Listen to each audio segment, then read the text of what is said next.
निजात्मानं ब्रह्मरूपम्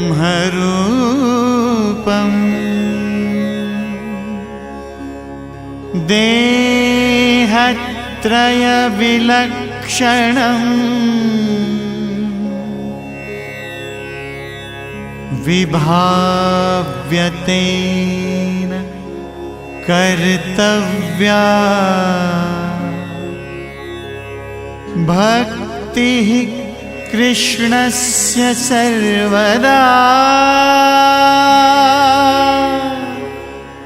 भक्तिः कृष्णस्य सर्वदा।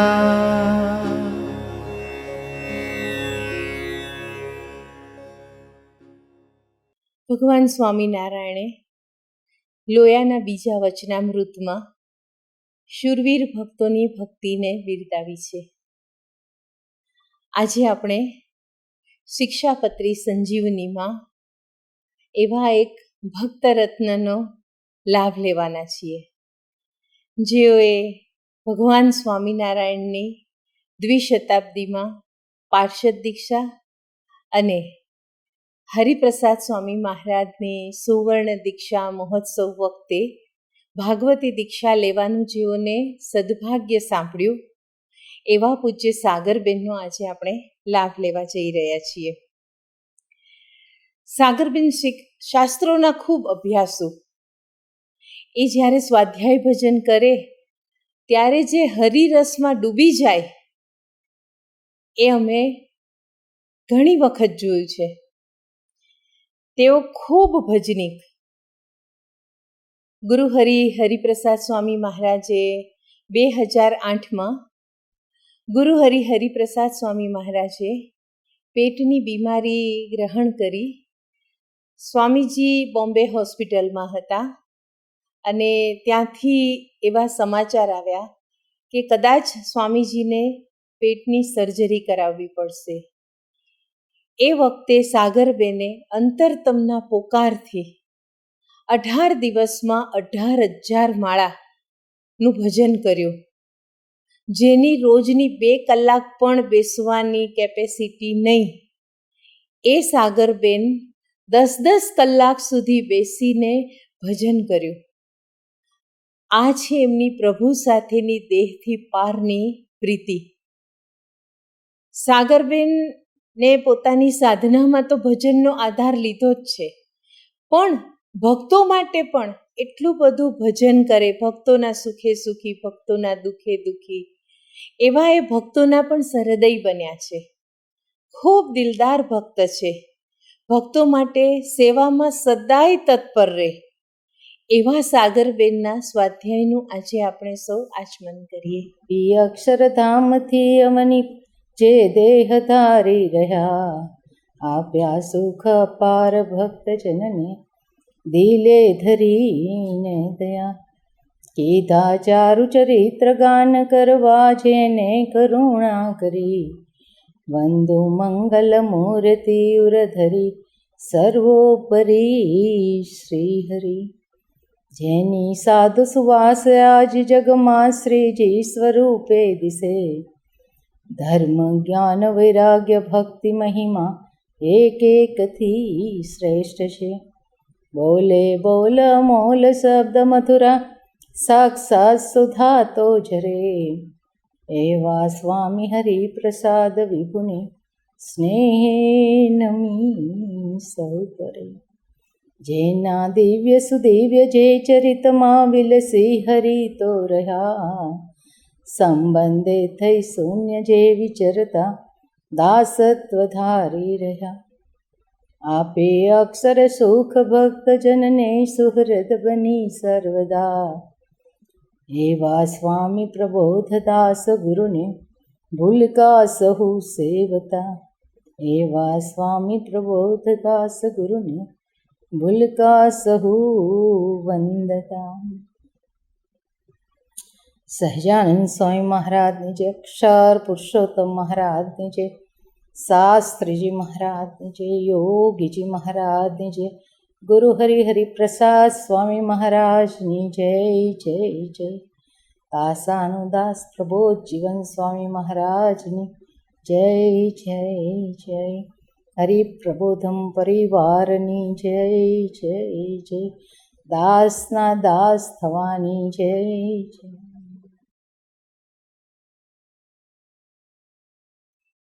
શિક્ષાપત્રી સ્વામિનારાયણ સંપ્રદાયનું સર્વશ્રેષ્ઠ અને સૌથી નાનું શાસ્ત્ર. ભગવાન સ્વામિનારાયણે માનવ જાતિ, સાધકો, સંતો બધા માટે અદ્ભુત ભેટ આપી છે. કદાચ કોઈ જ્ઞાની ના હોય, કદાચ કોઈ બુદ્ધિ પ્રધાન પણ ના હોય, કદાચ ઓછામાં ઓછી બુદ્ધિ હોય, એને પણ સરળતાથી આ લોકમાં કેવી રીતે ધર્મ પાળવો, આ લોકમાં કેવી રીતે જીવન જીવવું, એની શૈલી, વિવેક એ પણ ભગવાન સ્વામિનારાયણે અદ્ભુત શિક્ષાપત્રીમાં સમજાવ્યો છે. એથી આગળ બ્રહ્મરૂપ થવાની વાત પણ અદ્ભુત રીતે ભગવાન સ્વામિનારાયણે એક જ શ્લોકમાં પણ સરસ રીતે મૂકી છે. અનંત વાતો માયા પર લખાઈ છે, પણ માયાનું એક જ લીટીમાં કોઈએ વર્ણન કર્યું હોય.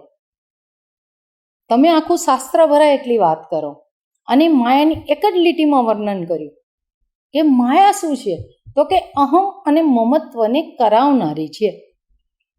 સિમ્પલ બે શબ્દોની અંદર માયા સમજાઈ જાય એવી વાત ભગવાન સ્વામિનારાયણે શિક્ષાપત્રીમાં કરી.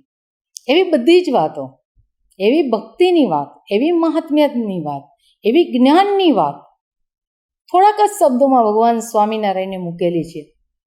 અને એથી આગળ સાધુએ શું નિયમ પાળવા એ સાધુને તો ખબર પડે, પણ સાથોસાથ સમાજને બી ખબર પડે કે સાધુના ધર્મ આવા હોય. એટલી સરસ રીતે આખી શિક્ષાપત્રીમાં સદ્વાના, વિધવાના કોઈ ધર્મ બાકી નથી રાખ્યા. ગ્રહસ્થના, આચાર્યના કોઈ વાત, આટલું નાનું શાસ્ત્ર છે પણ ભગવાન સ્વામિનારાયણે કાંઈ બાકી એમાં રાખ્યું નથી. એમાં 101નો શ્લોક છે શિક્ષાપત્રીનો. અને સર્વે સત્શાસ્ત્રને વિશે જે વચન તે જે તે શ્રી કૃષ્ણ ભગવાનનું સ્વરૂપ તથા ધર્મ તથા ભક્તિ તથા વૈરાગ્ય એ ચારના અતિ ઉત્કર્ષપણાને કહેતા હોય, તે વચન જે તે બીજા વચન કરતાં પ્રધાનપણે માનવા અને શ્રી કૃષ્ણ ભગવાનની ભક્તિ તે જે તે ધર્મે સહિત જ કરવી, એવી રીતે તે સર્વે સત્શાસ્ત્રનું રહસ્ય છે. આ બે શ્લોક પહેલા 101 અને 102 સરસ વાત કરી. જે શાસ્ત્ર છે એમાં કયા વચન ઉત્કૃષ્ટ જે લખેલા છે, પરાકાષ્ઠા એ હોય, ભક્તિ પરાકાષ્ઠા હોય, ભગવાનના લક્ષણ જેમાં પરાકાષ્ઠા એ હોય, એવા જે શાસ્ત્ર હોય એ અતિ ઉત્કર્ષપણાને, એની પરાકાષ્ઠાને કહેતા હોય, એવા જે વચન શાસ્ત્રમાં લખેલા છે એ કેવી રીતે માનવા, તો કે બીજા વચન કરતાં પ્રધાનપણે માનવા, મુખ્ય માનવા. આમાં ભગવાનના સ્વરૂપનું લક્ષણ તથા ધર્મ તથા ભક્તિ તથા વૈરાગ્ય. ભગવાનના સ્વરૂપના લક્ષણ શું, તો કે એક તો શરૂઆત કેવી રીતે, કે ભગવાનના સ્વરૂપના લક્ષણ કેવી રીતે સમજવા, એ તો કે ભગવાનનું ઐશ્વર્ય, બીજું એના ગુણગાન, ત્રીજું લીલા અને ચરિત્ર, અને ચોથું એની વિભૂતિ. આ 4 વસ્તુથી ભગવાનના સ્વરૂપના લક્ષણને ઓળખવા. તો કે ભગવાન સ્વામિનારાયણે બહુ અદ્ભુત જીવનની અંદર ઐશ્વર્યો એવા બતાવ્યા છે, એવા ઐશ્વર્ય પ્રતાપ સમાધિના દર્શન કરાયા છે. એક વખત વડોદરાની અંદર મહારાજ જ્યારે ધરતી પર હતા ત્યારે અદ્ભુત એક પ્રસંગ, સયાજીરાવ મહારાજા ગાયકવાડ એમને વડોદરાની અંદર ગોપાલ સ્વામી ત્યારે હતા. તો બન્યું એવું કે ગોપાલ સ્વામી ત્યારે હતા ત્યારે એટલા બધા અનુભવ કરાયા હતા કે નાના નાના બાળકોને સમાધિ થતી. પછી જે શ્રેષ્ઠીઓ હોય એવાને પણ સત્સંગ કરાવેલો, અને એવા સજ્જન માણસોને, સજ્જન જેટલા સજ્જન માણસો હતા એમાંના ઘણા ખરા માણસોને એમને સત્સંગ કરાયેલો. એટલે આ બધી વાત આખા વડોદરામાં પ્રસરી ગયેલી. એટલે બધાને એમ કે આ ગોપાલ સ્વામી આટલું બધું ઐશ્વર્ય વાપરે છે અને આટલું બધું કરે, એ હોઈ શકે ખરું? ઘણાને તર્ક થાય અને ઘણા સત્સંગી થાય. એટલે આ વાત સયાજીરાવ મહારાજા ગાયકવાડ સુધી પહોંચી. એટલે સયાજીરાવ મહારાજા ગાયકવાડે કચેરી ભરી અને એના બધા મંત્રીઓથી માંડીને સેનાધિપતિ બધાને બોલાયા અને કચેરીમાં વાતને મૂકી કે હું સંતો, બ્રાહ્મણ અને ગાયનો પાલક છું, કે એમની રક્ષા કરનારો ને એમનો આવકાર કરનારો એવો છું. પણ કે અત્યારે એક મોટો પ્રશ્ન આવ્યો છે કે ગોપાલ સ્વામી કરીને એક સ્વામિનારાયણના સંત છે અને એમને જે ઐશ્વર્ય પ્રતાપ, એનો પ્રભાવ બધે પાથર્યો છે, એને લઈને એક માસનો વિરોધ પણ છે કે આ સંજોગોમાં આપણે શું કરવું જોઈએ, કે બધાને કેવી રીતે શાંત પાડવા, બધાને કેવી રીતે સમજાવવા, ગોપાલ સ્વામીને કેવી રીતે સમજાવવા, એક મારા મનમાં પ્રશ્ન છે. એટલે આ કચેરી ભરી છે. તો કે આ કાર્ય કેવી રીતે સુલઝાવવું. પછી તો કોઈ તો કાંઈ ના બોલ્યું, પણ સરસેનાધિપતિ હતા એ બોલ્યા કે એ કામ કરવા હું જઈશ. તો કે પણ એમને કહ્યું કે હું જઈશ, તમે હુકમ કરો. એટલે સયાજીરાવ ગાયકવાડે એવું કહ્યું કે હુકમ તો ના કરી શકો, પણ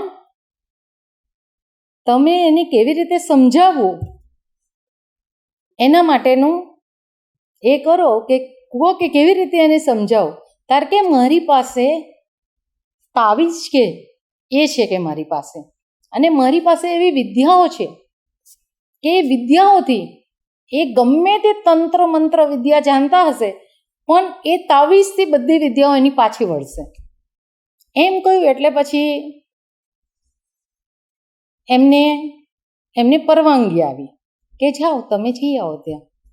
અને પછી એ જ્યાં ગોપાલ સ્વામી તે વખતે નાથ ભક્તના ઘરે સભા કરીને બેઠા હતા, અને આ સરસેનાધિપતિ પહોંચી ગયા અને પછી ત્યાં ઊભા રહ્યા. એટલે ગોપાલ સ્વામીએ કહ્યું કે આવો, પણ એ કંઈ ગણકાર્યું નહીં એમને. ગોપાલ સ્વામીને કહ્યું કે તમે અહીંયાથી નીકળી જાઓ. કે શા માટે અમને કાઢવા છે? કારણ કે આ બધું તમે તુચ્છ ચલાવ્યું છે, સમાધિનું ને બધું, એટલે અમારે તમને અહીંયાથી કાઢવા છે. તો કે स्वामीनारायण के पास तो सैकड़ों है ऐसे मैरिज, ऐसे सैकड़ों हैं, તો એકને તમે કાઢશો તો બીજો આવશે. તો કે એ એનો ઉપાય નથી, પણ જો તમારે કાઢવા હોય તો હું એક ઉપાય બતાવું. કારણ કે વડતાલમાં રામનવમીનો સમયો આવે છે ત્યારે ત્યાં સ્વામિનારાયણ આવવાના છે, હું પણ ત્યાં જ છું. તો સ્વામિનારાયણને કાઢશો તો એની પાછળ બધા નીકળી જશે. તો કે તો અચ્છા હે. પછી સરકાર પાસે, ગાયકવાડ સરકાર પાસે ગયા ને કહ્યું કે તમે, તો કે હું જઈ આવ્યો. તારે કાઢી આવ્યા ગોપાલ સ્વામીને? તારે કે ના, પણ કે ઉપાય મળી ગયો. પછી આ વાત કરી કે હું વડતાલ જવાનો છું, રામનવમી છે, અને ત્યારે મારી સાથે તમે મને 50 સૈનિકોને આપજો, અને બીજી બેરખની ટુકડીઓ પાદરામાં તૈયાર રાખજો, કાંઈક થાય એના માટે. પછી આ વાત કરી અને મહારાજ જ્યારે બિરાજતા હતા ગોમતી કાંઠે, અને ત્યાં આગળ આ સરસેનાધિપતિ ગયા 50 જણને લઈને. સભા ભરેલી બેઠી હતી શ્રીજી મહારાજની, કાઠી દરબારો બી જોડે હતા, અને આ સરસેનાધિપતિ આયા અને 50 ઘોડા તબડક તબડક સાથે, એટલે કેવો અવાજ થાય, એટલે બધાની નજર ત્યાં. એટલે અંદર અંદર કાઠીઓ કે આ છે કોણ? તો કે એને ત્યાં જતા પહેલાં જ આપણે પહોંચાડી દઈએ, બધાને કાઠી તો જણું ને પહોંચાડી દઈએ એવી વાતો કરતા હતા. એટલામાં આવી અને ઘોડા પરથી ઉતરીને ઊભા રહી ગયા, એક અદાથી ઊભા રહી ગયા હતા. પછી મહારાજે કહ્યું, બધાને શાંત પાડ્યા કે કોઈ એ ના કરતા ને એને આવકાર્યા. પણ એ તો અટંટ થઈને ડાબો હાથ એની કેડ પર મૂકી, એની પાસે ભાલો હતો એ એને આમ કરીને ઉછાર્યો, ઉપર ઉછાર્યો ને સન સન સન સન સન સન સન સન કરતો નીચે આવ્યો અને એની એ પકડી લીધું અને પકડીને નીચે આમ કરીને ખોસી અને આમ ઝાલીને ઊભો રહી ગયો અને ડાબા હાથે આમ કરીને એની એક અદા હોય એ અદાકારીથી ઊભો રહી ગયો. એટલે આ બધી વાર્તાલાપ ચાલતો હતો. મહારાજે કહ્યું કે આપ કોણ છો, એનો પરિચય તો આપો. મહારાજે પૂછ્યું કે આપ કોણ છો, એનો પરિચય તો આપો. ત્યારે બાપુ સાહેબ કહે, સુનિયો, हम अयोध्या के योद्धा हैं, सूरा में मशहूर हैं, ज्ञाति सरवैया जुनून में लड़वैया, खाते हैं गौ सेत, चलाते हैं शमशेर, पिता शिवराम गार्डी, बहुत लड़ाई मारती, मुल्क में फर्क रहे हैं, झंडा ये भुजा, आपे हैं तावीज का गड्ढा, दुनिया को जीत बजाई डंका, ऐसा है हम सिपाही बंका, ऐसा है हमारा अभियान, अब आपका बताइए. એને આ જવાબ આપ્યો. પછી કે અબ આપકા બતાઈએ, સ્વામિનારાયણ ભગવાનને કહે છે. પછી શ્રીજી મહારાજ કહે, સુનો હમારા અભિયાન, હમ રહેતે બ્રહ્મપુર ગાંવ, परब्रह्म है हमारा नाम, चिन्मय ब्रह्म ज्ञाति हमारी, अलमस्त है जाति हमारी, हम सदा है अनाथ, सब जगत के हैं नाथ, जिसको हम पकड़ते उसको कभी न छोड़ते, माया की कैद से छुड़ाते हैं जीव, आप और कुछ बताइए. અમે તો અમારું બતાવ્યું, હવે તમે તમારું કાંઈક બતાવો. એટલે પાછું બાપુ આમાં આવી ગયા એકદમ. બરછી ખેંચી બાપુ સાહેબે આકાશમાં ને આકાશમાં ઝીલી લીધી. ઉપર બરછી જ્યારે ઉડાડો ને પછી એને ઝીલવી આકાશમાં એ અઘરી છે, પણ એટલા એ લડવૈયા અને કુને હશે એનામાં ઝીલી લીધી. આમ બરછીને ગુમાવવા માંડી, એવી બરછીને ફેરવી જોરીમાંથી તિખારા ઝરે, એટલે આગ ઝરે. આજે છૂટી ગઈ ને બરછી તો કેટલાનોય એ થઈ જાય. ફેરવતા ફેરવતા હાથમાં પકડી નોક ઝાલી આકાશમાં ઊંચી ઉડાડી, ફરતી આવી ને ધરતીમાં નોક ખૂંચી ગઈ. એને પકડી નહીં, પછી એવી ફેરવી કે આઈને એની જાતે જ અંદર ખૂંચી ગઈ.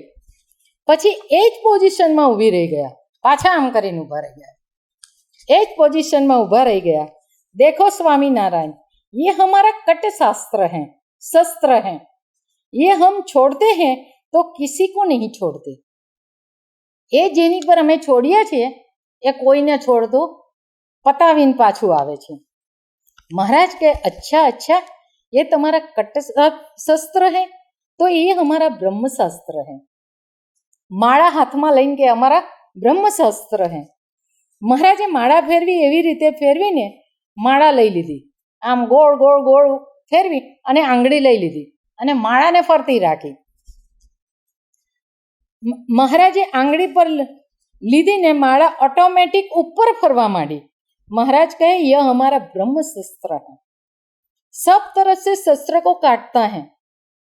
બધી તરફથી શસ્ત્રને કાપે છે, पर एक बात ध्यान रखता है कि किसी का सर नहीं काटता, उसकी गैर समझ को काटता है. सर नहीं काटता, उसकी गैर समझ को काटता है। माळा घुमावता घुमावતા એક એક મનકામાંથી સ્વામિનારાયણ સ્વામિનારાયણ સ્વામિનારાયણ માળાના મનકા ઓટોમેટિક બોલે. એની સાથે સેંકડો હરિભક્તો બધા ધૂન કરવા લાગ્યા. એ બધા સ્વામિનારાયણ સ્વામિનારાયણ ધૂન બરાબર 1 મિનિટ માટે બધા એકી સાથે એક જ અવાજથી બોલવા માંડ્યા. 1 મિનિટ ના થઈ અને બાપુ સાહેબને સમાધિ થઈને ધડામ દઈને નીચે પડી ગયા. આ ધૂનના પ્રતાપથી નીચે પડી ગયા ને 50 જણ હથિયારધારી એની સાથે હતા. એ બધા દોડીને ભાગી ગયા. એમાં 8-10 જણ ત્યાં પડી ગયા અને કહે મરી ગયા ભાઈ દયાજીજી. બાપુ સાહેબ ગયો, એમની ભાષામાં કહ્યું. બાપુ સાહેબ ગયો એટલે ઉપર ગયો, પાછળ વળીને ભાગ્યા અને પછી બહાર જઈને 40 જણ, 8-10 જણ તો વચ્ચે સમાધિ થઈ એટલે પડી ગયા અને 40 જણ થર ધ્રુસતા બહાર જઈને ઊભા રહ્યા. જેને તેને પૂછે અબ ક્યાં હોગા, અબ ક્યાં હોગા, અબ ક્યાં હોગા. હરિભક્તોએ ખબર નહીં ક્યાં હોગા. अच्छा बापू साहेब मरेंगे, मर गए, ऊपर चले गए, वापस आएगा? हरिभक्तों कहे नहीं, नहीं आएगा, नहीं आएगा. आएगा तो पहले जैसा नहीं होगा. आएगा तो पहले. મહારાજે સમાધિમાં મોકલ્યાને એક પછી એક લોકાંતર પાર કરતા કરતા એ સરસેનાધિપતિની એક લોકનો પાર કરતા કરતા અક્ષરાધિપતિના લોકમાં અક્ષરધામમાં ગયા. દૈદીપ્યમાન લોક, અનંત કોટી મુક્તો, રાજ સિંહાસન પર અહીં જે બેઠા છે એ ત્યાં દેખાય બાપુ સાહેબને. જે અહીં દેખ્યા હતા મહારાજને એ જ અક્ષરધામમાં દેખાય છે. ત્યાં ગોપાળનજી દેખાય. દિવ્ય ભૂમિકાઓ, આ દિવ્ય રચનાઓ, અનંત મુક્તો, ઐશ્વર્ય, પ્રતાપ, અનંત અવતારો દેખાય. અહોહો, આ બાપુ સાહેબે સમાધિમાં જોયું ને જેની સામે હું જીભાજોડી કરું છું એ કોણ છે? મેં આટલી બધી જીભાજોડી કરી એ કોણ છે એ એને ખબર પડી. મહારાજે એટલામાં ચપટી વગાડી. બાપુ સાહેબ સમાધિમાંથી જાગ્યા. શું કર્યું? સમાધિમાંથી જાગી ગયા. ઊભા થયા અને દોડીને મહારાજના પગમાં પડી ગયા. પગ પકડી લીધા. પ્રભુ, જ્યાં ગુનાથી છૂટાય ત્યાં મેં ગુના કર્યા છે, મને માફ કરો મહારાજ. એક પછી એક વસ્ત્રો ઘરેના ઉતારવા માંડ્યા. ત્યાં જ ઊભા જ એક ધોતી પર મહારાજ પાસે રહી ગઈ. મહારાજ, મને આપની પાસે રાખી ગોપાલ સ્વામી આદિક સાધુની પંક્તિમાં ભળી મને સાધુ કરી દો. મહારાજ, મારે હવે તમને છોડીને ક્યાંય જવું નથી. મારા કોટાન કોટી અપરાધને માફ કરો. પ્રાર્થના સ્તુતિ કરવા માંડ્યા. મહારાજ ઊભા થયા અને બાપુ સાહેબને ભેટ્યા. વસ્ત્રો હતા એ પોતાના હાથે આપ્યા અને કહ્યું, બાપુ સાહેબ, સાધુ થવાની જરૂર નથી, તમે ગ્રહસ્થાશ્રમમાં જ રહો અને લ્યો આ મૂર્તિ લઈ જાઓ. પછી કહ્યું, બાપુ સાહેબ કહે, મહારાજ, પણ મને તમારો વિયોગ સહન નહીં થાય. મહારાજ કહે, નહીં, આ મૂર્તિ અમારા જેવું જ સુખ આપશે.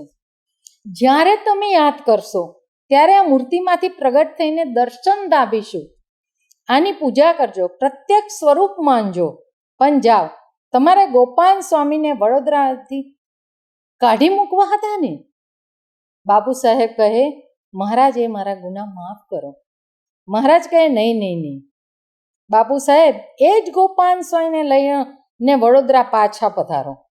બાપુ સાહેબ આવ્યા વડોદરા, ગોપાલ સ્વામી લઈને ગયા અને બાપુ સાહેબ એ શિરમોર હરિભગત થયા. અને ત્યાર પછી તો એને મહારાજે, એનો આખો ઇતિહાસ છે, એને બહુ દર્શન આપેલા અને પછી તો એ ખરેખર હરિભગત થયા. શૂરવીર. પણ ભગવાનના ઐશ્વર્ય, પ્રતાપ, દાસત્વ બધું એકમાં આવી જાય. એના ગુણ અનંત, એની દયા, એની કરુણા જીવો પરની એ પણ આવી જાય. એનું અપાર ઐશ્વર્ય એ પણ વાપર્યું. એક જીવને સત્સંગી કરવા માટે ભગવાન સ્વામિનારાયણે આવા ઐશ્વર્ય પ્રતાપ અને પોતાના ગુણોનો અદ્ભુત ઉપયોગ કર્યો. મને યાદ છે કે સ્વામીજી એવું જ ભગવાનના સ્વરૂપનું કાર્ય એક સરખું છે, કારણ કે એમાં શ્રીજી મહારાજ અખંડ રહ્યા છે. એક વખત એક ભાઈ ઠાકોરજી હરિધામમાં ઠાકોરજીના મુંગટ, હાર, કુંડળ એ બધું બતાવે અને બનાવે એટલે હરિધામ આવે.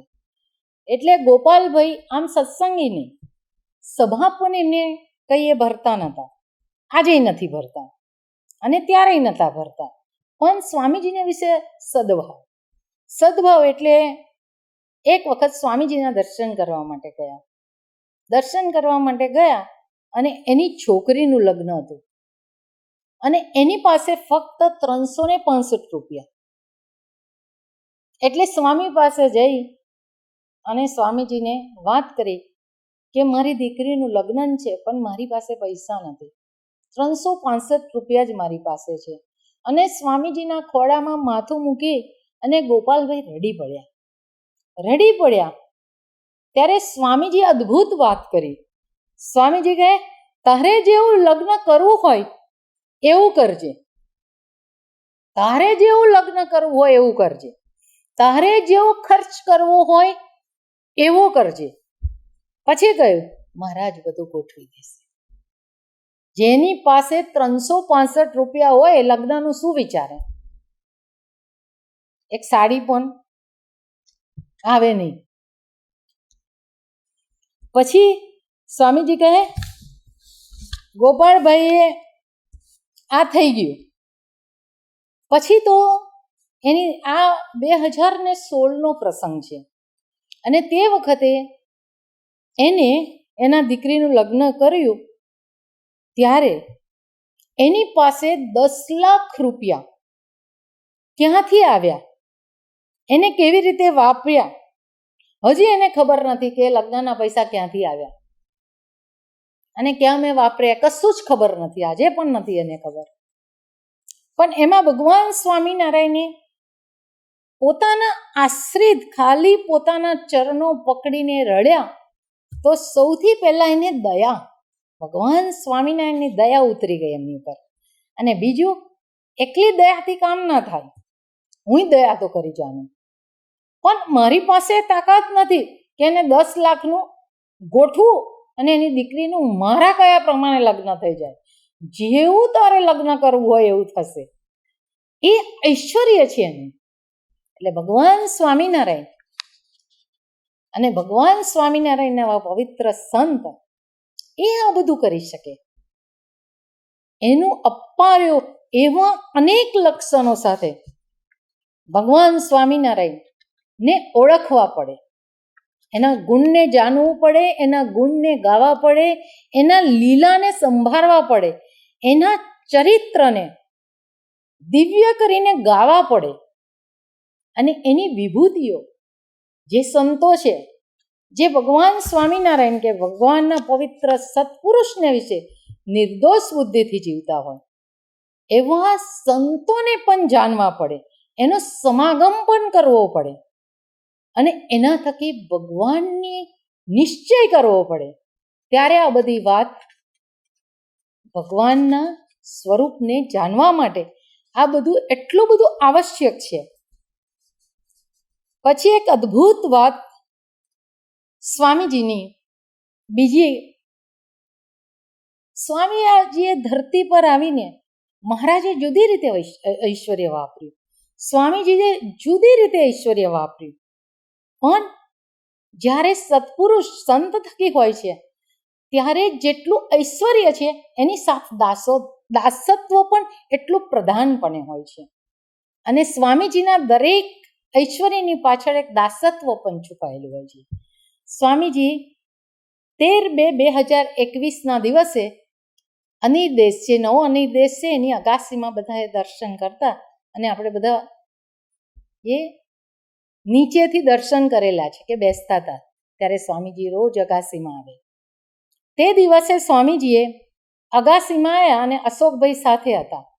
એટલે અશોકભાઈને કહ્યું, અશોક, આપણે ન્યૂઝીલેન્ડ જવું છે. આવતીકાલે સવારે ન્યૂઝીલેન્ડ જવું છે. ન્યૂઝીલેન્ડ જવાનો તો વાંધો નહીં, પણ આવતીકાલે સવારે જ ન્યૂઝીલેન્ડ જવું છે. એટલે અશોકભાઈ કહે, સ્વામીજી, આપણી પાસે વિઝા નથી. શું? આપણી પાસે વિઝા નથી અને ત્યાં પહોંચતા 15 કલાક થાય. છતાં આપ ધારો તો પહોંચી જવાય. અશોકભાઈની નિર્દોષ બુદ્ધિ, એટલે કે આપ ધારો તો પહોંચી જવાય. અને વારંવાર ન્યૂઝીલેન્ડ જવાનું સ્વામીજી બોલ બોલ કરે કે આપણે કાલે ન્યૂઝીલેન્ડ જવું છે. પછી આ વાત તો અગાસીમાંથી નીચે ઉતરે, આ વાત પૂરી થઈ ગઈ. પછી બીજે દિવસ ત્યાંથી ફોન આવ્યો. નેપિયર નામના ગામમાં એક નિલેશભાઈ નામના અમરીશ રહે. હવે અમરીશ એક એપલના ફાર્મમાં એની જોબ, એટલે ત્યાં જાય. પાછું એ ભગતનું વજન 110 કિલોથી વધારે. અને જ્યારે એ ઉપર સીડી ઉપર ચડે ત્યારે એક બાસ્કેટ લઈને ચડે અને બાસ્કેટમાં 20-25 કિલો એપલ ભરે અને એ લઈને નીચે ઉતરે. તે દિવસે એવું થયું કે એ સીડી પરથી એપલ લઈને નીચે ઉતરતા હતા અને એમનો પગ ખસી ગયો. એટલે સીધા નીચે આવ્યા. એટલે એમને કહ્યું, હે સ્વામીજી. તરત જ એમને મોઢેથી નીકળી ગયું, ઓ સ્વામીજી. અને જ્યાં નીચે આવે છે ત્યાં નીચે માઓરી પ્રજા છે, એના કોઈ હટ્ટા ગટ્ટા માણસ નીચે ઊભેલા અને એને ઝીલી લીધા અને એવો બોલ્યા, yes my dear friend, I am always with you. હું કાયમ તમારી સાથે છું. આમ સિફતથી નિલેશભાઈને ઉતારીને એ ભાઈ તો ચાલ્યા ગયા. પછી નિલેશભાઈએ એના મેનેજરને પૂછ્યું કે અહીંયા માઓરી વ્યક્તિ છે તે કોણ છે? આપણા ફાર્મ પર માઓરી વ્યક્તિ છે કોણ છે? તાકે આપણા ફાર્મ પર મારા અને તારા સિવાય કોઈ બીજી વ્યક્તિ છે જ નહીં. ત્યારે એને થયું કે સ્વામી મારી રક્ષા કરી. પછી સ્વામીજીની લાક્ષણિકતા આપણને ખબર છે, માય ડિયર ફ્રેન્ડ કરીને વાત કરે તો એ તો આખો સમાજ આપણે જાણીએ જ છીએ. એટલે આવા શબ્દોથી સ્વામીજીએ પોતાનો પરિચય આપીને પછી ગયા. એમને એમ નથી ગયા. ઐશ્વર્ય પ્રતાપ વાપર્યું, પણ ખબર ક્યારે પડી કે આ એમનો પરિચય આપ્યો તો કે એમનું દાસત્વ અને સાથોસાથ એમનું ઐશ્વર્ય, કે આવા વજનદાર ભક્તને પણ લાખો માઇલ દૂર છે એની પણ અપાર રક્ષા એ લોકો કરે છે. એ એનું ઐશ્વર્ય છે, એનો પ્રતાપ છે. એટલે એવા ભગવાન સ્વામિનારાયણ આ ધરતી પર આવી આપણને સૌને સુખિયા કરવા માટે, અને આ વિષય સમજે એને બધા વિષય સમજી જવા એવા છે. કયો વિષય સમજે એને બધા વિષય સમજી જાય? એક જ ભગવાનના સ્વરૂપને જે સમજે ને એને બધા જ ગુણ, બધું જ સમજી જવાય. પણ એ સમજવા માટે સૌથી વધારે દાખલો ભક્તોએ કરવો પડે. એક બહુ સરસ વાત સ્વામીની વાતોમાં છે. સ્વામીની વાતોના પ્રકરણ 7ની 6ઠ્ઠી વાત. આખું સ્વામીની વાતનું 7મું પ્રકરણ કેવું છે તો કે ભગવાનના ઐશ્વર્ય, પ્રતાપ અને એના ગુણોનું વર્ણન એટલું સુંદર કર્યું છે. 16 પ્રકરણની વાતોમાં 7મું પ્રકરણ ભગવાનના ઐશ્વર્ય પ્રતાપને ગુણગાનનું છે. એને જો વ્યક્તિ વિચારે તો ભગવાનના સ્વરૂપનો મહિમા સમજાઈ જાય. એમાં ગુણાદાન સ્વામી કહે છે, શ્રીજી મહારાજે પોતાનું અંગ કહ્યું છે. અક્ષરાદિક મુક્ત તથા પુરુષ, કાળ માયા પ્રધાન પુરુષ તથા અનંત કોટી બ્રહ્માંડના સર્વે વિભૂતિઓ તથા સર્વે જીવ, એ સર્વેનું સ્વરૂપ, સ્વભાવને ગુણ તે અખંડ દેખું જાણું છું. શું કરું છું? અખંડ દેખું છું અને જાણું છું. એટલે આપણા સ્વભાવ, એના પ્રમાણે મોટા પુરુષને આપણને અનુભવ કરાવવો, આપણા જીવમાં બેસવું, એ ક્યારે થઈ શકે? તો કે આપણા ગુણ અને સ્વભાવ. જીવ એ સર્વેનું સ્વરૂપ, સ્વભાવ ને ગુણ તે અખંડ જાણે છે.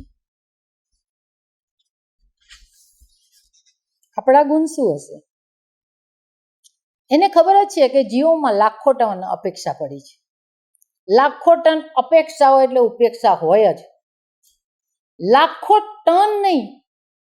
ભગવાન સ્વામિનારાયણે કહ્યું કે કેટલી વાસના છે? તો કે 10 સમુદ્ર ભરાય એટલી વાસના ગહેરી છે. આ બધા જ સ્વભાવ, આપણા ગુણ ને તે અખંડ દેખે છે અને જાણે છે. આપણી ભક્તિને પણ જાણે છે, આપણા ભાવને પણ જાણે છે, આપણી સ્તુતિને પણ જાણે છે. પછી સ્વામીજી આગળ સરસ વાત કરી છે. 1993 દશેરા, સ્વામીજીએ કહ્યું ભારતની ધરતી સાધુ, સંતો, સિદ્ધો અને યુગ પુરુષોની ધરતી છે. જેઓ તેમની સાધનાના ફળ સ્વરૂપે અંતર્યામી શક્તિને પામે છે, દરેકના અંતરને જાણે છે. એમની પાસે આવતા ભક્તો, શિષ્યો, વ્યક્તિઓના અંતરના ભાવોને તેઓ જાણી અને સમજી શકે. જાણે જ પણ છે અને સમજે પણ છે. પણ ભગવાનના સ્વરૂપની સર્વજ્ઞ શક્તિ એ જુદું ઐશ્વર્ય છે. સર્વજ્ઞ શક્તિ એ જુદું ઐશ્વર્ય. દરેક આત્માના હરેક મિનિટ, હરેક સેકન્ડના ભાવ, સેકન્ડ એટલે તો કેટલું કહેવાય, એ ભગવાન સિવાય કોઈ ના જાણી શકે. એની સર્વજ્ઞ શક્તિ, એનું જુદું ઐશ્વર્ય કહ્યું ને એ છે. સેકન્ડના ભાવ, એના કરોડો જન્મના ભાવને નિરંતર જોઈ શકે છે. એ ભગવાનના સ્વરૂપની સર્વજ્ઞ શક્તિ છે. પછી આ વાત પર એક સરસ પ્રસંગ છે કે જર્મનીની ધરતી પર એક ત્યાંની ભૂરી દીકરી, અને દીકરી કાયમ સભામાં આવે. પણ એક વખત ત્યાં જર્મનીમાં સ્વામીજી પધાર્યા. એટલે એને થયું કે મારા ફાધરને કહું કે આવે. અને એ તો બીજે ક્યાંક રહેતા હતા. એ ક્યાં રહેતા હતા તો નથી મને બહુ યાદ. ઇટલી. અને એના ફાધર ઇટલી રહે. એટલે એને કહ્યું, એને આગ્રહ કર્યો કે તમે સ્વામીજી પધાર્યા છે તો તમે આવો નહીં. તો એમના આગ્રહને વશ થઈને એના ફાધર પધાર્યા. ફાધર પહેલી જ વખત પધારતા હતા.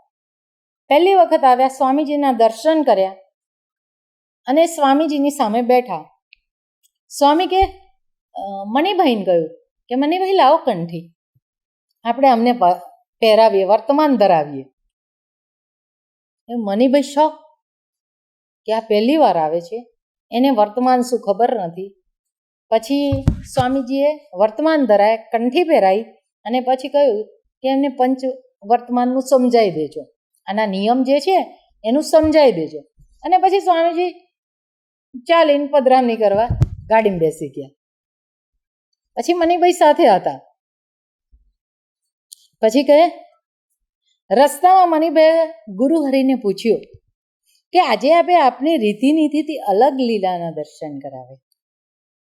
શું તમે કોઈ દિવસ આવે તરત નવાને વર્ષો રહેતોય ના કે કંઠી પહેર ને આ ઓળખતો નથી, એને તમે તમારી રીતિનીતિથી જુદું દર્શન કરાવ્યું, લીલા જુદી લીલાના દર્શન કરાવ્યા. ત્યારે સ્વામીજી કહે આવતીકાલ સાંજ સુધીમાં બધું સમજાઈ જશે. શું કહ્યું? આવતીકાલ સાંજ સુધીમાં બધું સમજાઈ જશે. બીજા દિવસે સાંજે ભાઈની દીકરીનો મણિભાઈ પર ફોન આવ્યો અને પછી એને કહ્યું કે જ્યારથી મારા ફાધરે કંઠી પહેરી છે ત્યારથી અતિશય આનંદમાં છે અને ત્યારથી અતિશય આનંદ. એને કહ્યું કે હું વર્ષોથી ઈસુને પ્રાર્થના કરતો હતો કે તારા કોઈ પવિત્ર સંતનો યોગ આપજે, અને ગઈકાલે જ્યારથી મેં કંઠી પહેરી છે ત્યારથી હૃદયમાં આનંદ ઉભરાય છે. અનંતકાળના શું જાણે છે? અનંતકાળના સંસ્કારો એને ખબર છે કે આ તરસે છે વર્ષોથી, કોઈને ખબર નથી, એની દીકરીને પણ ખબર નથી, પણ મોટા પુરુષને ખબર છે. આ એનું લક્ષણ છે કલ્યાણદાતા પુરુષનું, એનું ઐશ્વર્ય જ પણ છે, અને સાથે સાથે મોક્ષના દાતા છે, એની પ્રતીતિ પણ છે. એટલે ભગવાન સ્વામિનારાયણની આ અદ્ભુત અનેક વાતો સ્વામીજી, હમણાં પ્રબોધ સ્વામીજી અહીંયા પંજાબ વિચરણમાં ગયા હતા. પંજાબ વિચરણમાં ગયા, આમ લૌકિક રીતે સ્વામીજીની ચાલ રાજાધિરાજ, અને કોઈ પણ વ્યક્તિને ચાલતા હોય તો એટ્રેક્શન થઈ જાય, કોઈને પણ મોહિત થઈ જ જાય. ગમે હોય, ભૂરીઓ હોય કે કાર્યો હોય કે ભારતીય હોય કે કોઈ બી હોય, થઈ જ જાય એવી સ્વામીજીની ચાલ.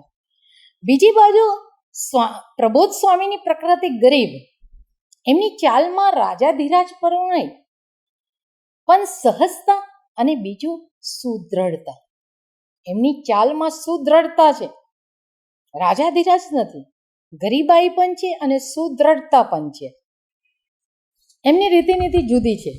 તે પંજાબમાં વખતે ગયા તો એક સોસાયટી, રાજેન્દ્ર એસ્ટેટ, બહુ મોટી સોસાયટી, એની અંદર ગુરુ હરિની પધરામણી માટે લોકોએ બહુ પ્રયત્ન કર્યો હતો, પણ કોઈ હા નહીં પાડેલી. પછી ત્યાં જ પ્રબોધ સ્વામી વોકિંગ કરવા નીકળ્યા, ચાલતા હતા. એટલામાં એક વ્યક્તિ હતી, એને એની સ્વામીજીના વોકિંગના ચાલથી એટ્રેક્શન થઈ ગયું. પછી હનીભાઈને કહે, ચાલથી એટ્રેક્શન થયું, અને પછી કહ્યું, હનીભાઈ કરીને કોઈ ભાઈ હતા ત્યાં, એને કે ये ચરણ હમે ડલાના હે, એટલે અમારા ઘરે એમની પધરામણી કરાવી છે. તો કહે નહીં નહીં નહીં, પીછે તો પેલા એ કહ્યું કે હમણાં થાય એવું નથી, કે પછી પાછા ક્યારે આવશે, ક્યારે જતા રહેશે ખબર નહીં પડે. આજ તો આયા છે તો એમના ચરણ મારા ઘરમાં પધરાવા જ છે, એ સિવાય હું એમને જવા નહીં દઉં. તો કહે કબ આયે, તો કે તમારા ઘર ક્યારે આવીએ, તો કે વોકિંગ તો પૂરું થવા દો. વોકિંગ કરતા કરતા આ બધું ગુરુ હરિ બધું સાંભળતા હતા કે વॉकिंग के बाद जहाँ भी जाते हैं पर पधरामणी यहाँ करने की है. સ્વામી સાંભળે, સ્વામીજી હનીભાઈને કહે આપને જઈશું કહી દો. ત્યારે એમની ઘેર પધરામણી, બીજે પધરામણી જવાનું હતું. પ્રબોધ સ્વામીએ વચ્ચેથી કહી દીધું, એમને કહી દો કે આપણે એમને ત્યાં જઈશું. પછી એમના ઘરની પધરામણી ગોઠવાઈ ગઈ, અને આ બધી પધરામણીનું આયોજન સુખદીપભાઈ કરે, ખુશદીપભાઈ કરે. જે પધરામણીએ જવાનું હતું એ એમને ખબર, આ વોકિંગ ડિસ્ટન્સની પધરામણીએ જવાનું હતું એમને ખબર નહીં. એ આવીને ત્યાં ઊભા રહી ગયા. સ્વામીજીનું વોકિંગ પત્યું એટલે શાંતિથી બેઠા સુખદીપભાઈ પણ. પછી કહ્યું કે પધરામણીએ જઈએ સ્વામીજી, એટલે પ્રબોધ સ્વામી કહે તો કે હા આપણે જઈએ. પછી પ્રબોધ સ્વામીએ દોર લીધો, આ ભાઈને ત્યાં બહાર જવાનું છે. એમને જે પહેલી પધરામણી કે વોકિંગ ડિસ્ટન્સમાં ગોઠવી હતી એ પધરામણીનો ખ્યાલ નહીં. એટલે સ્વામીજી કહે સુખદીપ ભૈયા हमने एक पधरामणी यहाँ अरेंज कर दी है, आपको बताया नहीं, हमें क्षमा करना. જાતે ગોઠવી હતી ને પધરામણી, એટલે કે તમે આ કરો છો બધું અને મેં તમને કહ્યું નથી તો મને ક્ષમા કરજો. પેલા ભાઈ તો ગળગળા થઈ ગયા, એટલા બધા ગળગળા થયા સુખદીપભાઈ તો કે नहीं नहीं स्वामी जी, मैं तो आपके दास के दास, दास का भी दास हूँ, सेवक का भी सेवक हूँ, आप कैसे बात करते हो. પણ સ્વામી નહીં. તો પ્રબોધ સ્વામી કહ્યું કે ના, તમે પધરામણી ગોઠવો છો એટલે અમારે તમારી પરમિશન લેવી જોઈએ, આપને બતાવવું જોઈએ મારે, એટલે મને ક્ષમા કરજો. પછી સરસ વાત કરી કે એમની વિનમ્રતા એમની સાધુતા સર્વોપરી પોતે ગુરુસ્થાને છે અત્યારે. એ કહે એટલા માટે જ પ્રોગ્રામ થાય છે. તો કે આપ તો બોસ છો. શું કહ્યું પેલા ભાઈને? આપ તો બોસ છો. પધરામની જવાબદારી ખુશદીપભાઈની હતી, એટલે કહે છે કે આપ તો બોસ છો. એક બાજુ એના ઐશ્વર્ય પ્રતાપથી નિશ્ચય કરાવે છે. કોઈ સદભાવવાળો છે કે નહીં, ખાલી જોઈને ચાલથી અને મોહિત થાય, એને એક બાજુ નિશ્ચય કરાવે છે, અને બીજી બાજુ એટલી જ વિનમ્રતા, એટલું જ દાસત્વ, એટલી જ ગરીબી. અને એમનું સત્પુરુષનું મોટામાં મોટું ઐશ્વર્ય શું? તો કે દાસત્વ. આ ધરતી પર આવે, બાકી અધ્ધર ચાલે. જેની પાસે શક્તિ હોય એ શું કરે? અધ્ધર ચાલે, પણ વિનમ્ર થઈ શકે નહીં. પછી સ્વામીજીએ તો આ ધરતી પર આવી અને પ્રબોધ સ્વામીએ અને મહારાજની વાત અલૌકિક છે, આખી દુનિયા જાણે છે. પણ એ ભગવાનના સ્વરૂપને સમજવું આટલા લક્ષણથી એ સમજાય છે. તથા ધર્મ તથા ભક્તિ તથા વૈરાગ્ય ચારનાતીત ઉત્કર્ષપણાને કહેતા હોય. ધર્મની વાત કરવી છે. ધર્મ એટલે ધર્મ તથા ભક્તિ. મહારાજે કહ્યું, ઘણી ઠેકાને કહ્યું છે, અને આગળના શ્લોકમાં પણ આવે છે કે ધર્મે સહિત જ ભક્તિ કરવી, પણ ધર્મે સહિત જ કરવી. એ સર્વે શાસ્ત્રનું રહસ્ય છે. શા માટે? એક અદ્ભુત વાત. સ્વામિનારાયણ સંપ્રદાયમાં સૌરાષ્ટ્રમાં એક ભેંસચાળ ગામના ભગત, એ ભગતને 200 કીર્તન મળે અને 100 વચનામૃત મળે. એવા એ ભગત કેવી ભક્તિ કરતા હશે? 200 કીર્તન ક્યારે મોઢે હોય? 100 વચનામૃત ક્યારે મોઢે હોય? એના હૃદયમાં કેટલું બધું હશે? નિષ્ઠા હશે, ભક્તિ હશે, બધું જ હશે. એને આશરો પણ કેવો દ્રઢ હશે, ત્યારે એ બધું થતું હશે. આ એને આખી જિંદગી આટલું એને મોઢે હોવા છતાં એક વખતે ધામમાં ગયા, ત્યારે બધાને કહ્યું કે આ દિવસે હું ધામમાં જવાનો છું. તો ભગવાન દર્શન દઈ અને એને તેડી ગયા, એ બધાને ખબર. પછી એ તો ધામમાં ગયા. પછી થોડા વખત પછી, થોડો સમય થયો હશે, અને એમનો નાનો દીકરો, ભેંસચાળના હરિભગત, એનો નાનો દીકરો, એનામાં કોકનો પ્રવેશ થાય છે ને એવું ખબર પડે કે કોકનો પ્રવેશ થાય છે, અને સૂનમૂન બેસી રહે ખૂણામાં. એટલે આ લોકોને ખબર ના પડે કે આ શું થઈ રહ્યું છે. પછી એક દિવસ એમને પૂછ્યું કે તમે કોણ છો એમ? તો બોલે નહીં. પછી લખ્યું, તો એના બાપનું નામ લખ્યું. એ બધાને એટલું બધું આશ્ચર્ય થયું, એટલું બધું આશ્ચર્ય થયું. પૂછ્યું કે તમે કેમ અવગતિને પામ્યા? સંતોને પછી તે વખતે બાલમુકુદાસ સ્વામી, નારાયણ ચરણ સ્વામી, 2 સંતો એ ગામમાં પધાર્યા. એટલે પછી એમને પ્રશ્ન પૂછ્યો કે નિષ્ઠાવાન હોય, આશરો દ્રઢ હોય, ભક્તિ હોય, એ અવગતિએ જાય? એની અવગતિ થાય ખરી? જવાબ આવ્યો, ના થાય. પછી એમને પ્રસંગ કહ્યો કે અમારા નાના ભાઈમાં આ રીતે આવે છે, જે આગળ મેં વાત કરી, સોનમૂન થઈને બેસી રહે, અને મેં લખ્યું તો બાપુજીનું નામ લખ્યું. સંતોને પણ આશ્ચર્ય થયું.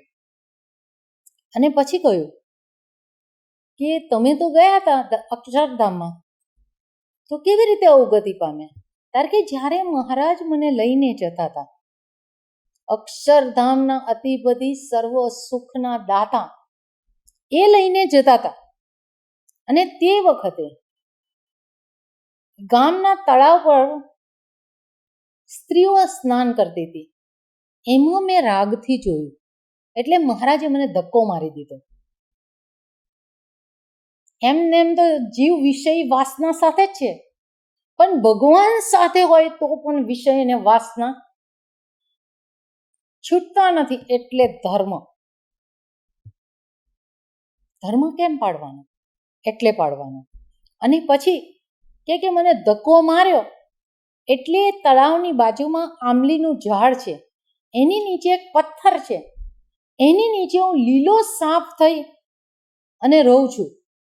અને 20 વર્ષથી સ્ત્રીઓ જ્યારે સ્નાન કરવા આવે ત્યારે હું બહાર નીકળી અને એનું સુખ લઉં છું અને પછી અંદર જતો રહું છું. પણ હવે 20 વર્ષ થયા ને હું થાક્યો છું. એટલે સંતોને કહો કે મારી ગતિ કરે, મારો મોક્ષ કરે. આશ્ચર્યનો પ્રસંગ. નિષ્ઠાવાન હોય ગમે એવો, પણ ધર્મ સહિત જ ભક્તિ કરવાની કહી છે. આસક્તિ, એની વાસના નિર્મૂળ ના થાય તો સમજાય છે, પણ કુંઠિત પણ નથી થતી. તો કુંઠિત થાય ક્યારે? પ્રશ્ન થાય. આવા જબરજસ્ત હરિભક્તને ગુણાત્યાન સ્વામીની વાતમાં કહ્યું છે, જલા ભગતે ગમે એટલો જીવ જોડ્યો હોય, પણ નિખાલસ, ખુલ્લા દિલે, નિખાલસ ભાવે વર્તે, અંતરાય રહિત વર્તે નહીં, ત્યાં સુધી વાસના કોઈની નિર્મૂળ થતી. અંતરમાં વાસનાના ભાવ છે, એને તમારે સત્પુરુષની આગળ ખુલ્લી કિતાબની જેમ મૂકવા પડે, અને ત્યારે જ એ વાસના કુંઠિત થાય. અને ત્યાર પછી એના માટે પ્રયત્ન નિષ્ઠાથી વળગી રહે, ત્યારે એ દ્રષ્ટિ કરે ત્યારે નિર્મૂળ થાય છે, એ સિવાય થતા નથી. પછી અદ્ભુત વાત, ભક્તિ તથા વિચારના અતિ ઉત્કર્ષપણાને કહેતા હોય. ભક્તિ 9 પ્રકારની છે. સ્થૂળ ભક્તિ 9 પ્રકારની શાસ્ત્રકારે લખેલી છે. અને એ 9 પ્રકારની ભક્તિમાં અત્યારે મને પ્રબોધ સ્વામીનો એક પ્રસંગ પહેલો તો યાદ આવે, એટલે હું એ કહીશ કે પ્રબોધ સ્વામી એક વખત યાદ છે, દક્ષા મંદિરમાં, જૂનું દક્ષા મંદિર, ત્યારે શરૂઆતના દિવસો, લાઇટો ત્યારે ઘણીવાર જતી, ઉનાળાનો સમય, સ્વામીજી બહુ જ થાકીને આવેલા અને આરામમાં ગયેલા, અને અચાનક લાઇટ ગઈ. સ્વામીજીની ત્યાં 2 ફ્યુઝ હતા, એમાં એક સાઈડનો જુદો અને ઉપર એ જુદો. એટલે પ્રબોધ સ્વામી જેવી લાઇટ ગઈ, સફાળા ઊંઘમાંથી ઊભા થઈ ગયા. બાઉભાઈએ કહ્યું કે સફાળા ઊંઘમાંથી ઉઠા થાય અને દોડ્યા બહાર, અને પછી ફ્યુઝ વાળું એ હોય ને એ ખોલ્યું, અને પેલી બાજુનો ફ્યુઝ લીધો જે ચાલુ હતો એ, અને પેલો કાઢી નાખ્યો, અને પેલો નાખી દીધો, અને પેલો પેલામાં નાખી દીધો, અને પછી અંદર જઈને પાછા સૂઈ ગયા. એટલે આ બાજુનું સ્વામીજીનું ચાલે થઈ ગયું. ભક્તિ ભગવાનની દેન છે. આમ એ ઈશ્વર, એમને ખબર નથી કે લૌકિક રીતે ઇલેક્ટ્રિકનું કામ કેવી રીતે થાય, વાયર કેવી રીતે બંધાય ફ્યુઝમાં, એ બધી ખબર નથી. કે ફ્યુઝ કેવી રીતે નંખાય એ પણ લૌકિક રીતે ખબર નહીં. પણ જ્યારે ભક્તિ કરવાનું થાય ત્યારે એમનું નાનું ઐશ્વર્યનો એ ઉપયોગ કરતા હોય છે. વર્ષો પહેલાની વાત છે, બાબુભાઈને આ પ્રસંગ ખબર છે. એ ભક્તિ તથા વૈરાગ્ય 4ના અતિવૃત્ત. વૈરાગ્ય, ભગવાન સિવાય કશામાંય આસક્તિ નહીં, કશામાંય આસક્તિ નહીં, નહીં પદાર્થમાં, નહીં વ્યક્તિમાં, નહીં રાજરસીલામાં, નહીં સુંદર દ્રશ્યોમાં, કશામાં આસક્તિ નહીં. મને એક પ્રસંગ અચાનક બીજો યાદ આવ્યો. વર્ષો પહેલા વિઠ્ઠલદાસ બેંગ્લોર, એમને બહુ આટલું શાસ્ત્ર ભરાય એટલા અનુભવ કરાય છે. એમાં એક દિવસ એ ભજન કરતા હતા અને સ્વામીએ દર્શન આપ્યા. રંગબેરંગી દુનિયા, શું કલર્સ! તો કે આ બ્રહ્માંડમાં એ કલર જ નથી જોયા, એવું કલરફુલ બ્રહ્માંડનું એ દેખાડ્યું. ઓહો, શું કલર, શું સરસ છે! પછી આ વાત થતાં થતાં એમને એકદમ નિષ્ઠાવાન ને પ્રીતિવાન થયું. આમાંય મારે ક્યાં માલ માનવાનો છે. પછી સ્વામીજીને કહ્યું કે સ્વામી આવું થયું તો કે આ દુનિયામાં એવી ઘણી વસ્તુ છે કે ભગવાન સિવાય તમને ઓહો કરાવી દે. તો વૈરાગ્ય એ બહુ જરૂરી છે. કોણ ત્યાગ ન ટકે વૈરાગ્ય વિના. આપણે ત્યાગ તો કર્યો છે, પણ વૈરાગ્ય ના હોય તો આ ત્યાગ ટકે નહીં. પરોક્ષનો બી એક અદ્ભુત દ્રષ્ટાંત છે.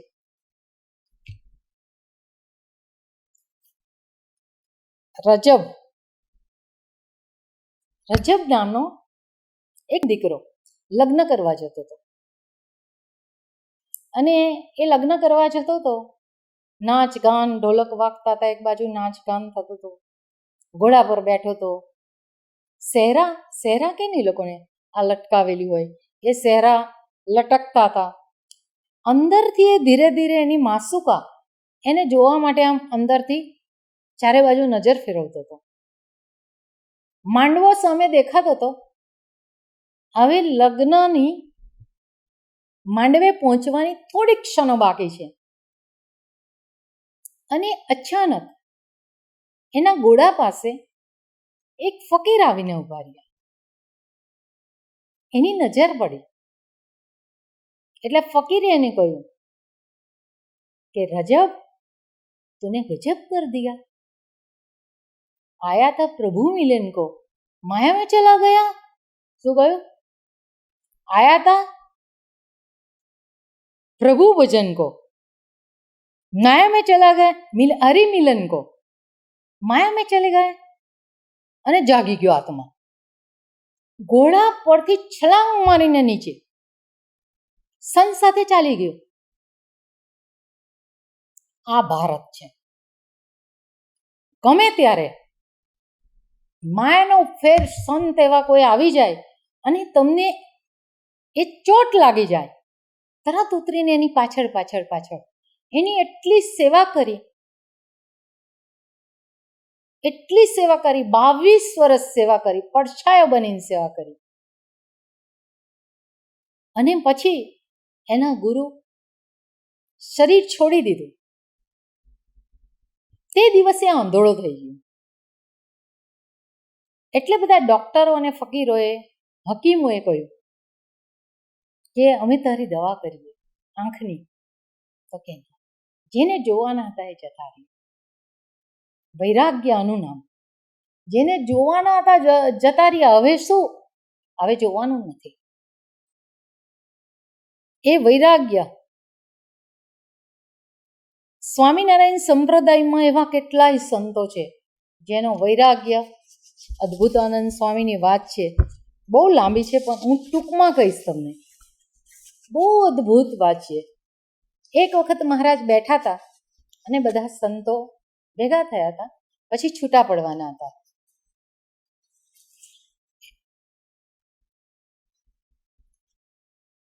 ત્યારે એ અદ્ભુતાનંદ સ્વામી પછી એમની સાથે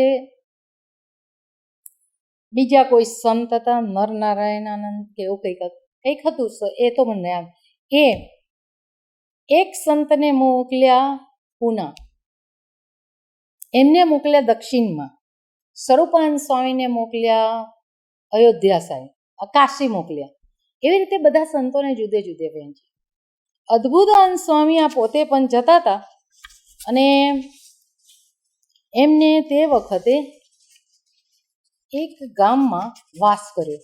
તે ત્યાંથી એક નદી જતી હતી, એમાં ખોબે પાણી પીતા હતા. ટૂંકમાં પ્રસંગ મારે કહેવો. પાણી પીતા હતા તો ત્યાંનો રાજા હતો.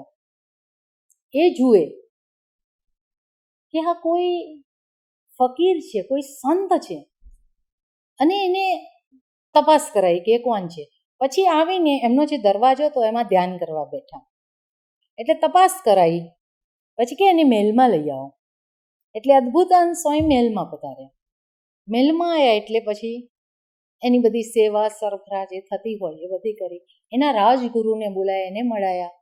પછી એના નિયમ જાણ્યા, એટલે એના ગુરુ બી બહુ પ્રભાવિત થયા. એટલે એમને રાજાને વાત કરી કે એ સંત આવા છે.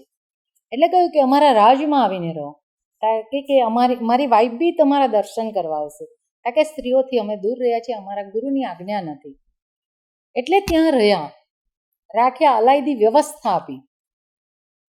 આ વાત રોજ કથા, વાર્તા, ભજન, ધ્યાન જે સંતોના નિયમ છે બધા પાડે, અને બહુ ગુણ આવ્યો. બીજી બાજુ એની એક દીકરી હતી મોટી, અને 2 દીકરા હતા. પછી તો ધીરે ધીરે એને કહ્યું કે એક દિવસ રાજ એમાં બોલાવી અને રાજ રચેલું, એમાં રૂપિયાના ઢગલા બધું જ આપ્યું એમને. તે એમને હાથ જોડીને કહ્યું કે અમે અમારા ગુરુની આજ્ઞા નથી, અમે પૈસા આડતા પણ નથી. એટલે વધારે ગુણ આવ્યો.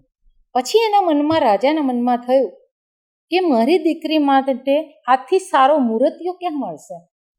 એટલે એને થયું કે મારી દીકરીને એને પરણાવું. એ વિચાર થયો તે દિવસથી 2 રક્ષકો એની સેવામાં મૂક્યા. એ જ્યાં જાય ત્યાં સાથે જાય, અને આવે ત્યારે પાછા આવે. અને તે કંઈ હલનચલન બદલાયું છે. બુદ્ધિ તો હોય ને સ્વામિનારાયણનો સાધો, કે હલનચલન કંઈક બદલાઈ રહ્યું છે કે. એટલે એના 2 છોકરા હતા ને, કે આપણા ઘરમાં કંઈ બધું હલનચલન બદલાઈ રહ્યું છે, શું છે? નાના બાળક હંમેશા સાચું જ બોલે. તે 2 દીકરાઓ કે મારી મોટી બેન છે ને, એને તમારી સાથે પરણાવવાનો મારા બાપુજીનો સંકલ્પ છે, અને પછી તમને રાજગોર તરીકે રાખવા છે. હે અદ્ભુતાનંદ સ્વામી ચમક્યા અને અડધી રાત્રે નહાવાના બાને નીકળી ગયા. પછી દેખાયા જ નહીં, કારણ કે એકવાર તો મીઢર સોટા નીકળ્યા, અને પાછું આ ક્યાં વળગાન આવ્યું. એ નીકળી ગયા ત્યાંથી. ત્યાગ ન ટકે વૈરાગ્ય વિના. ત્યાગ અંદરથી વૈરાગ્ય હોય તો જ ટકે, એ સિવાય ટકી શકે નહીં. એટલે અદ્ભુત વાતો છે.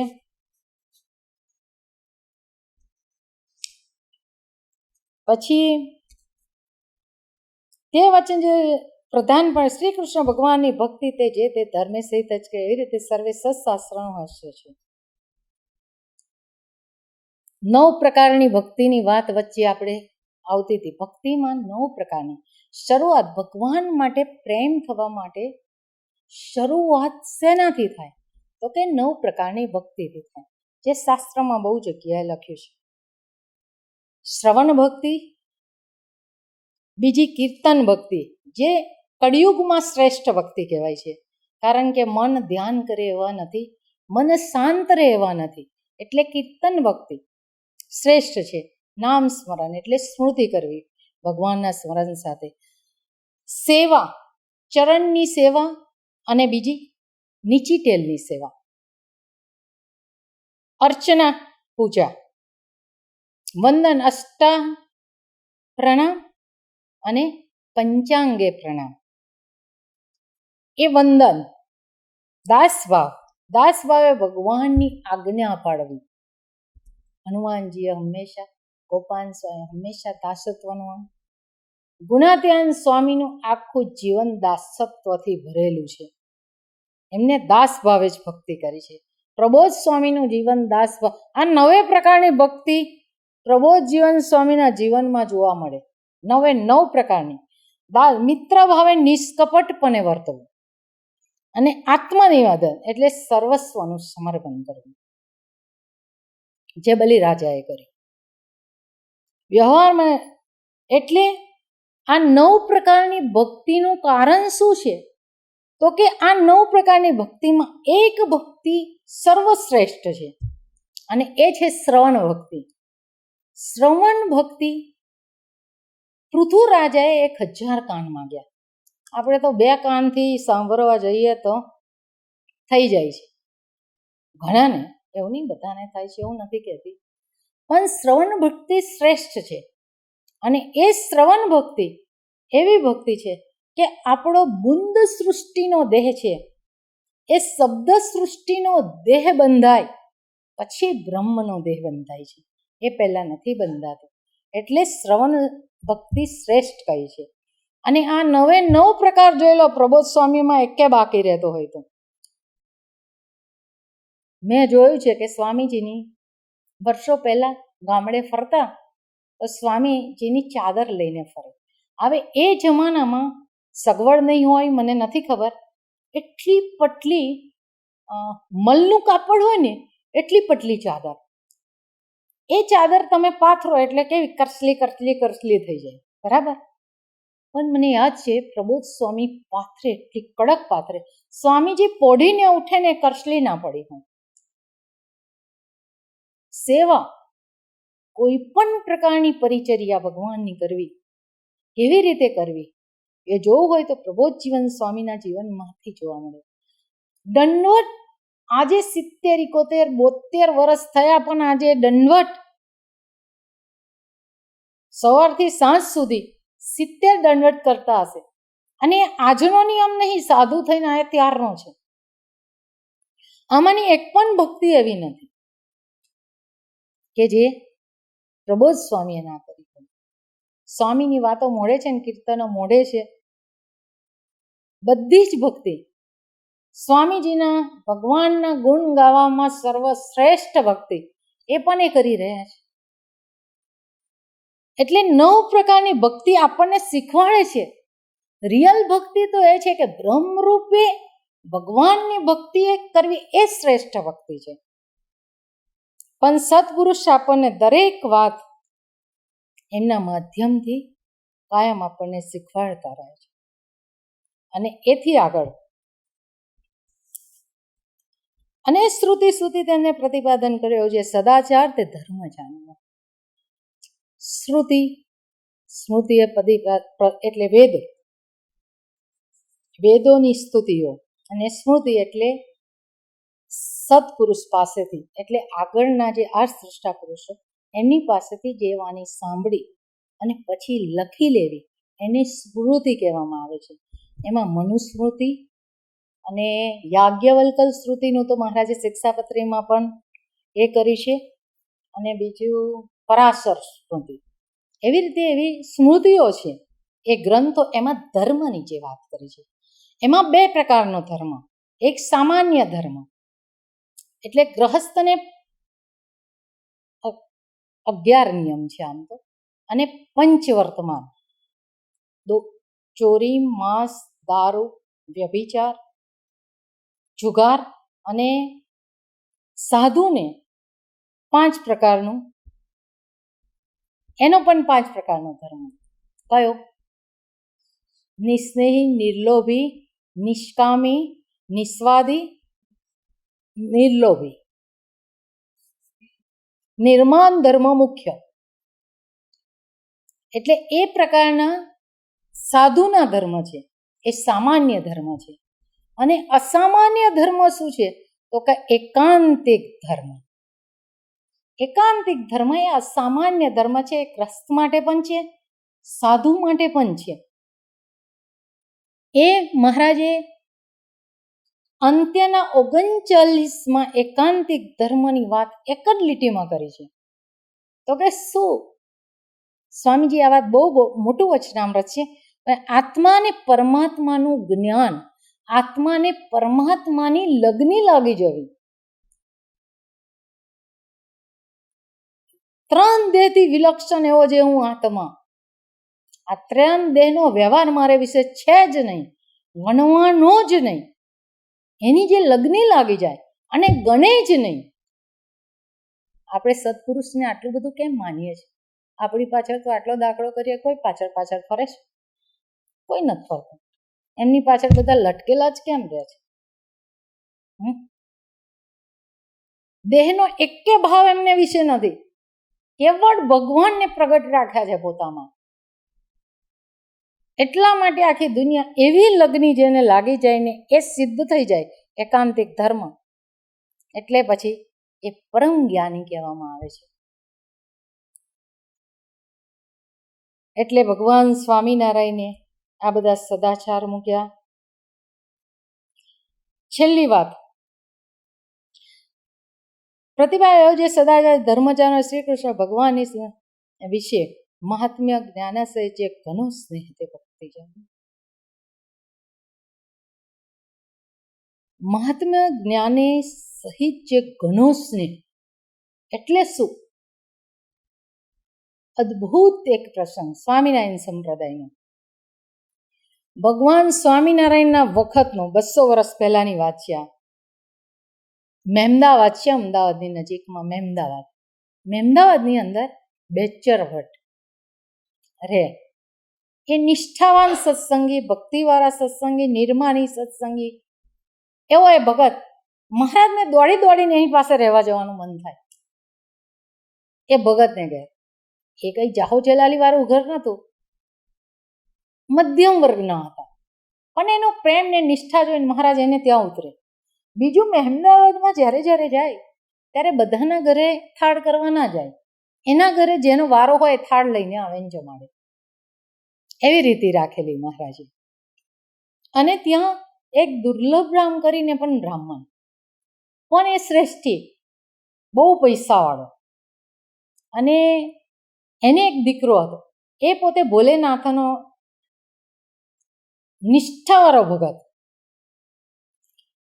એનો દીકરો હરિકૃષ્ણ, એ ભગવાન સ્વામિનારાયણની પરમ નિષ્ઠાવાળો ભગત, ભક્તિવાળો ભગત, પ્રેમી ભગત, મહિમાવાળો ભગત. અને એની માં ઉમિયાબાઈ, એ બી એટલી જ એના વાળી ભક્તિવાળી, અતિશય ભક્તિવાળી, ભગવાનને એવી જે અચલ નિષ્ઠા. એટલે પછી બન્યું એવું કે એક દિવસ મહારાજ ત્યાં બેઠા હતા, ત્યાં રહેવા ગયેલા અને બેઠા હતા. અને દીકરો આવી, 21 વર્ષનો દીકરો, અને આવીને બેઠો.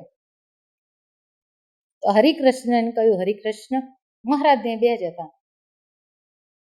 તો કે તમારું આયુષ્ય પૂરું થાય છે.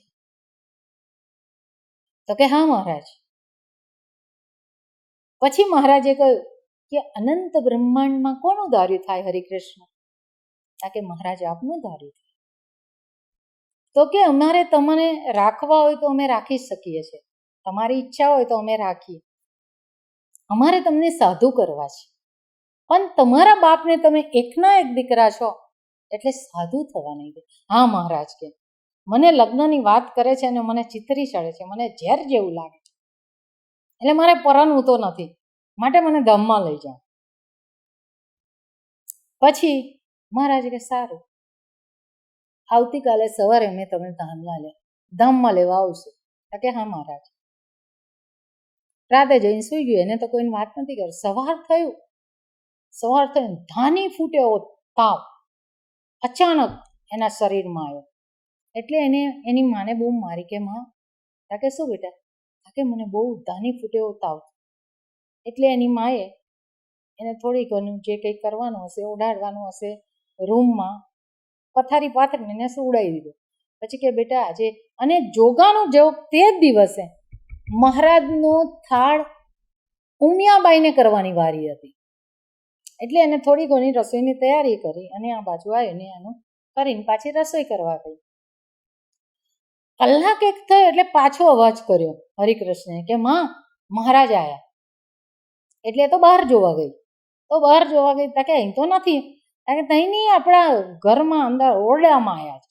અંદર ગઈ તો એને કે બેટા અહીં તો કોઈ નથી દેખાતા. કે અહીંયા આવીને ઊભા છે, પણ મહારાજ મને ધામમાં તેડવા આવ્યા છે. ત્યારે એને વિચાર આવ્યો, ઓહો, મારા દીકરાને પુરુષોત્તમ નારાયણ ધામમાં લેવા આવ્યા, ઓહો હૃદયમાં. પછી જય સ્વામિનારાયણમાં કઈ દેહ છોડી દીધું. હવે થોડી વાર સ્તબ્ધ થઈ ગયા કે શું કરવું? દીકરો ધામમાં ગયો છે, બીજી બાજુ રસોઈની વારી છે મારા ઘરે, આ અવસર ફરી આવવાનો નથી. તરત જ વિચાર કરી છોકરાને ઓડાડી દીધું, નહીં લીધું, સૂતકનું નહીં લીધું, રસોઈ બનાવી. જે રસોઈ બનાવવાની બધી પ્રકારની રસોઈ બનાવી, 16 શણગાર સજી, સારામાં સારા લુગડા પહેરી રસોઈ લઈને મહારાજને જમાડવા ગઈ. મહારાજ બેઠા હતા અને તો જમાડવા ગઈ કે મહારાજ મૂળજી બ્રહ્મચારી દૂર જાય તો મારી ઈચ્છા છે આજે મારે તમને પીરસીને જમાડવા છે. તો કે ભલે, વાંધો નહીં. મૂળજી બ્રહ્મચારી કે તમે દૂર જાઓ. તે દૂર જઈને બેઠા, પણ મહારાજને જુએ પાછા હું પીરસે છે અને શું જમે છે. પાછું એમની સેવા એ ને મહારાજને પીરસે બાઈ અને મહારાજ જમે એટલે રોજ જમે એના કરતાં મહારાજ ડબલ જમી ગયા. કેટલું? રોજ જમે એના કરતાં જેટલું પ્રેમથી જમાડ્યું. આંખમાં એક આંસુ નહીં, લકીર પણ નહીં કે મારો દીકરો ધામમાં ગયો છે. ભનક પણ કોઈને નથી આવતી. મહારાજને પણ કહ્યું નથી ને કોઈને જણાવવા પણ નથી. અને ડબલ થઈ ગયા. એટલે મૂળજી બ્રહ્મચારી ત્યાં બહુ મારી, મહારાજ પેટ તડતડ થઈ જશે, હવે હાવ કરો, બંધ કરો. એટલે મહારાજે હાથ ધોઈને ચડું કરી દીધું. પછી ઉમિયા બાઈ જમાડી અને પ્રસાદ જે હશે રીતિ રિવાજ થોડો લઈને ઘરે ગયા. અને પછી મૂળજી બ્રહ્મચારી નજીક આવીને વળવા માંડ્યા મહારાજને કે કોઈ જમાડે એટલે આપણે જમ્યા કરવું. કોઈ જેટલું જમાડે એટલું જમ્યા કરવું. જમાડનાર તો મળવાના, પેટનું નહીં જોવાનું કે જોવાનું. તાકે મૂળજી તો તમે આજે બોલ્યા ના હોત ને તો એમને પીરસ્યું એટલું બધું થઈ જાય. તાકે એનો દીકરો હરી હા આજ સવારથી આવ્યો પણ આજે આવ્યો નહીં. મૂળજી વચ્ચે બોલ કર્યો કે આજે આવ્યો નથી. તાકે એ હરી કરે હા બહુ સેવાભાવી મહારાજ આમ તેમ. પાછું 2-4 લીટી બ્રહ્મચારીએ કહી. મહારાજ કે એ આજે સવારે ધામમાં ગયો. હે મહારાજ? અને છતાંય એને મૂકી રસોઈ કરીને આ બાઈ જમવા આવી જ. એનો ભાવ એવો હતો કે આજે તમે બોલ્યા ના હોત તો અમે આટલો દાનો ના રાખત, બધું જમી જાત. આનું નામ મહાત્મ્ય જ્ઞાને સહિત ઘનો સ્નેહ. સ્નેહ એવું નહીં, ઘનો સ્નેહ એટલે શું? પ્રમાણના દ્રષ્ટાંત એક જ, બીજું જરૂર પણ ના પડે, એવા અનંત છે. પણ એવો સ્નેહ, એને ભક્તિ જાણવી. ભગવાનની ભક્તિ કોને કહેવાય? આને કહેવાય. શ્રી કૃષ્ણ ભગવાન વિના અન્ય પદાર્થમાં પ્રીતિ નહીં, તે વૈરાગ્ય જાણવું. અને જીવ માયાને ઈશ્વર તેમના સ્વરૂપને જે રૂઢી રીતે જાણવું તેને જ્ઞાન કહીએ. એવી રીતે અનંત વાતો શિક્ષાપત્રીમાં મહારાજે આપણને પ્રકાશ કર્યો છે. નિત્ય વાંચવા જેવી, નિત્ય વિચારવા જેવી, નિત્ય જેનું દર્શન કરવા જેવું, નિત્ય એના શ્લોકને મનન ચિંતન કરી અને જીવનમાં ઉતારવા જેવી શિક્ષાપત્રી એ ભગવાન સ્વામિનારાયણે આપણને અદ્ભુત આપી. જે શિક્ષાપત્રી વાંચે અને એ પ્રમાણે અનુસરે એનું જીવન તો ધન્ય થઈ જ જાય, પણ મોક્ષમાં પણ ખામી ના રહે એવી અદ્ભુત શિક્ષાપત્રી ભગવાન સ્વામિનારાયણે આપણને આપી. મહારાજને સ્વામીજીના ચરણોમાં પ્રાર્થના, પ્રબોધ સ્વામીના ચરણોમાં પ્રાર્થના, અમારા સૌના જીવનમાં શિક્ષાપત્રી સાકાર થાય એવું બળ, બુદ્ધિને શક્તિ અમને સૌને આપો. એ જ પ્રાર્થના સહજાનંદ સ્વામી મહારાજની છે.